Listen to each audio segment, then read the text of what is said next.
Hey, what's going on, guys? This is X. I'm here to actually kind of do something very different on the channel, which is, I did something I wasn't expecting to actually do, which was participate in a online tournament for the first time in a while. Yeah, I know normally it's like, oh, that's not a big deal. Why is this a big deal? Well, because I participated in a Yu-Gi-Oh tournament, more specifically, the Master Circuit series, a series developed by TheDuelLogs, TCG Player, and YGO. Was it Pro Deck? You know, the one everyone opens up the packs on for progression and whatnot. Yeah, that's a big Master Duel Circuit series that actually goes on, and I decided why not, and I entered the first one this week. I entered on Saturday. It was the Saturday, and unfortunately, I couldn't make it all the way. I went up to round 4, but unfortunately I had to deal with some life stuff, you know, because of the way of Texas going into a winter storm. I unfortunately couldn't take care of the things I could do prior, and this was a very case-sensitive thing, and so I had to take care of that before anything else prioritized. So I could only do 4 rounds. But, you know, what I want to do is just kind of talk about my experience with the event, you know, for people who probably want to join in and like try and get in. You know, how does someone who hasn't played like in a Yu-Gi-Oh online event in a while feel? How does that go? And how was it from my end? How was the event being run, and how you get in, whatnot? Then I'm gonna go over my deck I took in the event, and kind of my matchups and what really kind of rundown. It's gonna be a brief rundown, pretty much.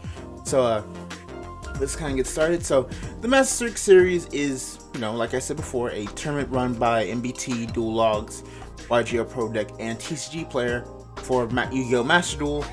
It's an online event that's gonna be held completely. It's gonna be like a 1K prize pool, and then you know the winners will get turned into a I think it's invitational for a 10K prize pool at the end of the circuit series, which is always a thing. So that's one of the things you're gonna play for. So that's the stakes going into the tournament. What you do is every Wednesday they'll post signups for a Discord channel, and they will, you know, for Discord, and you will have to kind of make sure you're on time to go and get in, because there's only, like, I think this time there was 256 actual like people who are able to enter. So listen, I got in and I was able to get in probably like halfway through, like everything filled up. It filled up in like 10 minutes, which is insane but understandable. So there was a lot of people who got in and just weren't able to go. So that's what it is. So if you want any more information, all the links to the Twitter of Master Circuit series and all the information will be on there. It's all linked in the description. You know, go check it out. So kind of like want to talk about the event, and by that I mean I'll go with the top decks that actually came in for the top 16, as well as like talk about my experience with it. So I will say pretty much like the event itself was really well run. It was like, for the most part, everything kind of went without a hitch, at least from a competitor side. Right, the whole thing was, first you get in, you have like up until Friday to submit your deck. You know, you can resubmit as long as you want, so long as you submit the final one before the deadline, make no changes. And then after that, you have to make the do with the decks you did. So, you know, that's what I did. So then Saturday 10 they started, got things running. It's like, hey, here's round 1, here's your image of all the seats. Find your opponent in the channel, and you can start immediately. You got 30 minutes, right? And usually like Master Duel has a timer for like 30 minutes basically anyway, so it's like, yeah, like at a certain point you like go. So it was a very snappy process, right? You got in, you played, you made a room, you played your opponent, and you got out, and that was basically it, right? And then you had the time rules to deal with, and then you moved on. You know, they took them into like put in all the information, see who dropped, see who's X1, X2, X0, etc., etc. You know, all the usual tournament rules things. So far, I had no problems on my end. I didn't really see if anyone had any real issues. A lot of people were asking questions constantly up to the event just to make sure everything was smooth and run. I think, to me, the run was pretty smooth. So, you know, and this was kind of the top 16 breakdown complete. They had to redo it here. So they had 5 Mathmech. Mathmech was pretty much one of the strongest decks in the tournament. Sword Soul was way up there. Like, there are a lot of people bringing Sword Soul and branded right now. I wish I could find like the actual breakdown, but I couldn't see it, so you know, I missed out. So it's Mathmech, Sword Soul, branded were like the 3 big decks. Emancipator being there was kind of strange. Was kind of surprised. Agnister also kind of surprised. Subterra was the biggest surprise. I don't know how you got in there.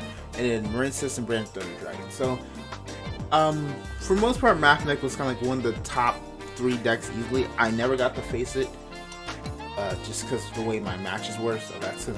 So, what did I actually bring to the tournament? Well, I brought Sky Strikers. I'm like, if you know me, like, I like Link summoning decks. Sky Strikers is one of my favorite Link decks of all time. I just like the way the deck plays, how it's able to like make moves and whatnot. So that's what I brought to the table. So yeah, so let's kind of go over the deck profile itself. Kind of like look over it. So let's blow it up first. So firstly, I brought the hand traps, the Maxi because it's busted, the Ash busted, and the 2 effect failures. This actually did come up, surprisingly. You know, the usual things. Then I have the Sky Striker aces themselves. You know, I have the 3 rays, 2 rows. I know a lot of people cut rows in they cut rows like in real life, but that's because we're in a different meta. But Rose is still really good. I like having 2 rows just because I want as many starters for the Sky Striker place as possible. Right? Obviously, you want Ray to be your main starter, but obviously, when you don't have it, Rose is the next best option. Sure. And then I made this change late on Thursday, which is I put in 1 Sky's Surgical Striker Hamp. Hamp is the archetypal kaiju for Sky Strikers, meaning that you can summon it to your opponent's side of the field by tributing one of their monsters, and it can't really negate the effect like that, right? So pretty much I put this in here for like big monsters that can't be affected by card effects normally, or like targeted by card effects. So like the Arrival Cyber's Agnister,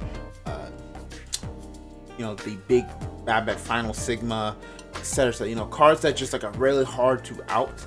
This was the 1 card out that was there, and it's easy because it's searchable because you have 2 engage playable in Master Duel. So for that's pretty much all the monster lineup. Spell lamp, Raigeki, 1 Raigeki, Raigeki's cool. 1 Harvey's Feather Duster, good for back row decks. 1 Monster Reborn. I never saw it in the entire like tournament when I was playing, so I never saw it. It was just there, but I still think it's necessary. 1 Reinforcing Army. Again, you need a starter to get to Ray, then 2 engage to get to Ray or any other playable pieces. This card is still at 1 in the TCG for a reason. You know, there's a reason why it's at 1. So then we go to 2 Afterburners. No, is this Afterburners or like? Yeah, it's Afterburners. Pretty much your main monster removal with the additional pop a spell that's important, and then jamming waves for hitting set spells that need to go. And then the 2 Lightning Storm. I thought 2 was fine. I really just thought 2 was good. I didn't want to have 3. I feel like 3 would be kind of a little bricky.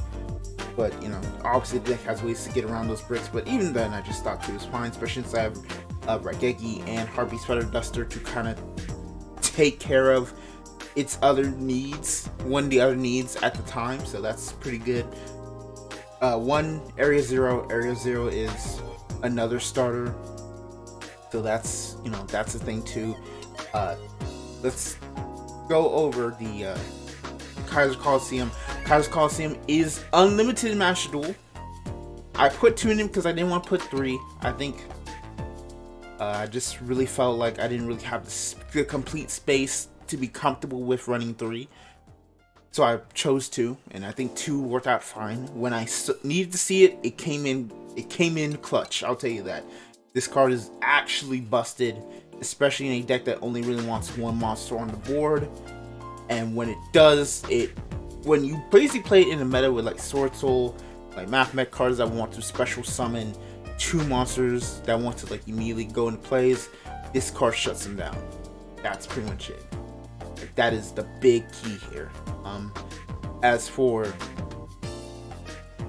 right, and this card really did come in clutch for a specific fight. I'll talk about in a second, but we'll go into the rest of the deck. 1 multi-roll is fine. I know you can play it at 3, but I think 1's just good here. It's cool, but not really like completely necessary. 2 call by is perfect for taking out anti-hand traps. The anti-hand trap like problem solver, obviously there. You go up 1 Hornet Drones because, again, another starter for your Sky Striker plays. 2 Widow Anchor and 1 Shark Cannon. I'm talking about them both because originally I was playing 2 Widow Anchor, 2 Shark Cannon, but I cut 1 because we're not in a tier element meta yet or anything of the sort. I just thought, you know what, I don't think I really need 2 Shark Cannons. 1's just fine. So I switched it to 1. Didn't really come up either way, so that's cool. Shark Cannon, on the other hand, is important for disruption, stealing cards when you need to kind of build like a big combo board and whatnot. So that's really good. 1 Forbidden Droplet. I'll be honest, the only reason I did it because I only have 1. Like, I think you can see, like, it tells you straight up, like, all the copies you have in your deck. But yeah, I only have 1 Forbidden Droplet at the time. So, yeah, I only played 1. Never really needed it. I have a lot of negates already. So, I do want to, like, I do want to still keep it in here for potentially, like, next week. Because, I think just, it'd be important. And then 3 of Linkage. Linkage released very recently to TCG, came into Master Duel, and this card is insane. Because of the way you could make plays, you can just actually like OTK your opponent. You can just make quick plays or put them in a position where it's like, yeah, this is hard to really come back from if you misplay just once.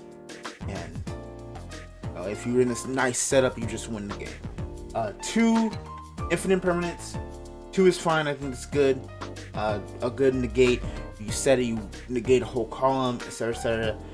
You know what impermanent does. And then 1 Solemn Judgment. I just really wanted a solemn,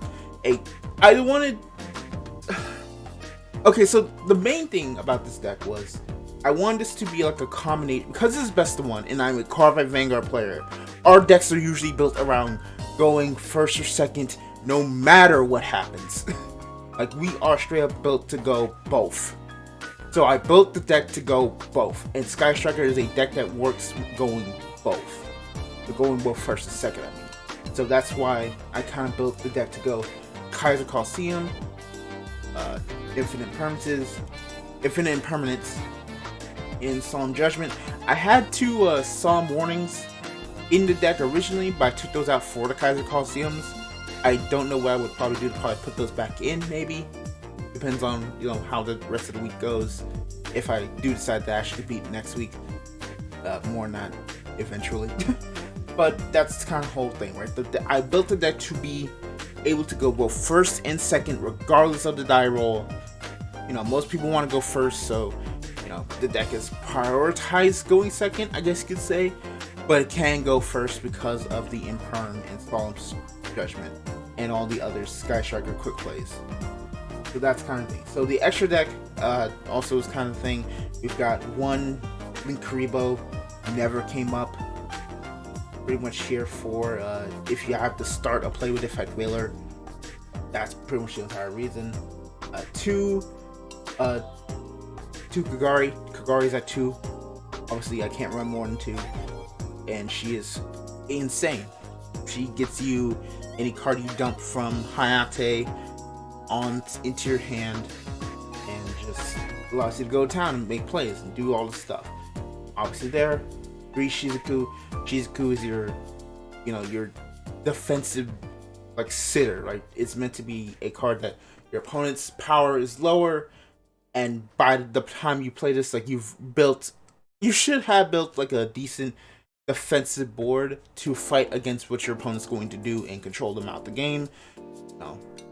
So long as you can kind of keep them stable and let them have at least one attack. If they go over Shizuku, you can always summon back Rei and then go back into Hayate next turn, or go into Kaina to negate any other potential attacks too. So that's a neat thing about this deck as well, is that it is a control strategy and it's one of the strongest ones. It's won YCS's last year for a reason, So obviously, next, Hayate. Hayate is pretty much your big main attacker that can attack directly for 15k. If you, depending on how your strategy goes, you can go to 25k with linkage. I don't think I talked about linkage that much, but linkage basically, like, you can swap in for other Sky Striker pieces during the battle phase or during your opponent's turn, depending on how things go, and just actually kind of like, get advantage that way and deal a lot of damage on that crackback. So that's the main goal. And then Kaina's here too for the quote unquote time rules, and also has the potential to just shut down one pivotal attack so that you can go back and go play. So that's the thing. I also have my Link 2s. I have Nightmare, Phoenix. Phoenix is there because generic Link 2 I can always go into. I have Zeke. Zeke is obviously like for your big push turn. It's there for trying to push them in the game. Gets 2500 power to just beat over most monsters in the format, and remove one just by Link summoning it, which is important. And then then you can always go into linkage plays. Link it off for Hayate, attack directly for 25, dump a spell, linkage. Then you have like 2 linkage. You can linkage again into Kagari, into getting back another linkage, attack again, linkage again into Shizuku, and then just probably like win the game in there some way, in some capacity. So that's pretty much there. Celine is a Link 3, pretty much primarily there to climb into Access Code, and Access Code is there to be the final problem solver, when all other things fail, like, I need to get through this, get through like a lot of my opponent's thing, then come up. I'll talk about it in the matches itself. So, alright, so I went 3-1 up to round 4, like I said earlier, pretty much because I could not, stay for the rest of the tournament. But I went against round 1. Let's talk about rounds. Round 1, I went against. I said Tenny Sword Soul, but it was actually a Branded Sword Soul. I went against Branded Sword Soul round 1. They kind of didn't really build the board, but I just kind of like beat them. It was kind of really quick. I just opened like 2 linkage, and just kind of like they couldn't really stop any of my plays. They didn't really have the necessary hand traps or defensive capabilities to stop my plays, and I kind of just took them out. And then controlled them on their turn. They just kind of like fell like off the play. That's really nice. Game 2 was the one I'm like, so I'm 1-0, and I go into game 2, and I go against Pac, which, if you don't know, Pac is a very, very famous Yu-Gi-Oh! Content creator. Pac TCG, aka TCG, and I go into round 2, and they're playing Tenny Sword Soul. And I'm kind of scared, because I'm like, this is going to be my first true test of if I know how to play this game. Which I still don't know how to play this game, but this is going to be my test to know if I play this game. So they go into the not G-Shock, but like the rank 8 Sword Soul card, and you know, the kind of setup, but they kind of like, but I don't know if it was their hand was awkward. I really want to watch that match. We'll probably watch it on stream on Tuesday. So I want to watch that match specifically, see what their hand was, because I don't know what they could have done to set up board presence. So that was the thing. So they set up. I didn't go into. I draw in. My opening hand is pretty much Ray, Engage, and Kaiser Coliseum. So long as I can break through, you know, the whole board there. Oh no, and it was Afterburners. Sorry, Afterburners, the synchro, then kind of like take out like the Monk of the Tenny, take that out, and then at that point press. Oh no, this is how it was. So the real thing, I also had the final card I had in my hand was Infinite Impermanence. And I was sitting on that card the whole time they were playing. I'm like, I don't know when to shoot it. I need to be careful, because if they summon the level 10 Sword Soul card, I'm doomed. But they never, so I need to like stop whatever line is going to summon that card and be cool with it.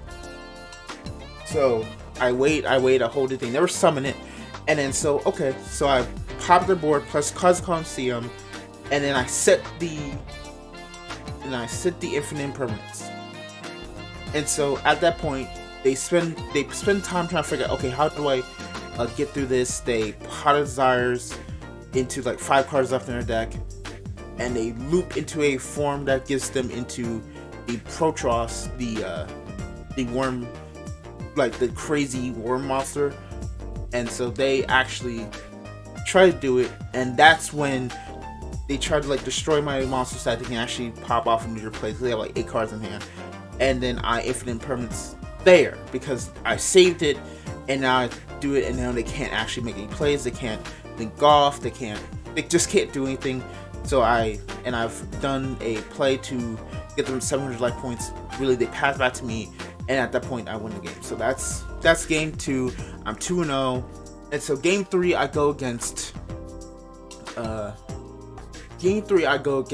Atling Mister, which is ironic because I wanted to consider bringing Code Talkers to the event, but I decided against it. I want to play Sky Strikers. I want to at least try to see how I go with it, and that's what happened. And they go into the rival sideboards with 4,000 attack points, and I'm like, okay, so how do I beat this? And I think either way, I feel like I made a misplay, but I feel like I was screwed either way. I feel like I made a misplay in that I went for trying to grab Hamp with the Engage. I engage, draw a card, draw into Engage, grab Hamp, get rid of their arrival snipers, and I unfortunately just don't get anything that allows me to just straight up prevent them from trying to go into Access Code Talker, except for a couple cards. And because and then on their turn, I just hold on. I don't really do anything to negate any of their abilities to allow them to like stop and like not get a lot of advantage. And because of that, I let them go into an update jammer boosted access code, and I just really lose because I just don't have anything to really stop them, and that's my fault. So I lose that one. So game 4, I go against Tangy Sorcerer again. It's basically like a Protros. They basically just try to like control me with Protros the entire game. They can't. I don't know if they just hard. I don't know if it's because like they hard bricked or whatever, but they just had to use Protros and try and control me the whole game. Eventually, I'm able to out the Protros and just win the game off rip. Because I steal the Protros with Widow Anchor, deal a lot of damage, give it back. They try to go play, I negate a lot of their effects, and then just kind of win that match off there. So that was the last game I did. So I was 3-1 at the end. So that's my turn run. I think overall the actual event ran pretty smoothly on my end.